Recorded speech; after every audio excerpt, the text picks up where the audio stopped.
राज्यात आजही अनेक ठिकाणी पावसाचा अंदाज वर्तवण्यात आलाय। आज काही जिल्ह्यांमध्ये मुसळधार पावसाचा अंदाज वर्तवण्यात आला असून ऑरेंज अलर्ट जारी करण्यात आलाय, तर काही ठिकाणी येलो अलर्ट देखील देण्यात आलेला आहे। कोकणातील जिल्ह्यांमध्ये तुरळक ठिकाणी मुसळधार ते अतिमुसळधार पावसाची शक्यता आहे।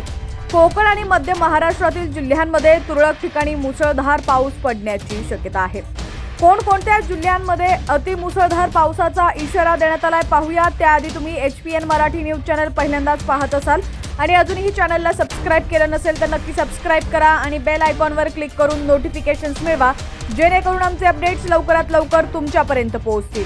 तर ठाणे, रायगड, रत्नागिरी, सिंधुदुर्ग, पुणे, सातारा या जिल्ह्यांमध्ये आज अतिमुसळधार पावसाचा इशारा देण्यात आलाय। या सर्व जिल्ह्यांमध्ये हवामान विभागानं येलो अलर्ट जारी करण्यात आलाय।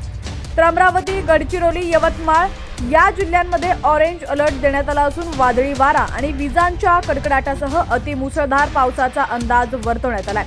याशिवाय हिंगोली, नांदेड, अकोला, भंडारा, बुलढाणा, चंद्रपूर, गोंदिया, नागपूर, वर्धा, वाशिम या जिल्ह्यांमध्ये आज मध्यम ते मुसळधार पावसाचा अंदाज वर्तवण्यात आलाय।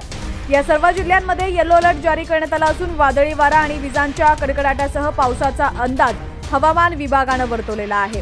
पुणे आणि कोल्हापूर या जिल्ह्यातील काही भागांना मुसळधार पावसाचा इशारा देण्यात आलाय, तर काही भागात पावसाचा येलो अलर्टही देण्यात आलाय। पुण्यात आज 35 अंश सेल्सिअस कमाल तर 27 अंश सेल्सिअस किमान एवढं तापमान असेल। दररोजचे पावसाचे अपडेट्स पाहण्यासाठी HPN मराठी न्यूज चॅनलला सबस्क्राईब करा आणि बेल आयकॉनवर क्लिक करून नोटिफिकेशन्स मिळवा, जेणेकरून आमचे अपडेट्स लवकरात लवकर तुमच्यापर्यंत पोहोचतील। आणि तुमच्या भागात देखील पावसाची काय परिस्थिती आहे ती देखील आम्हाला कमेंट सेक्शनमध्ये नक्की कळवा।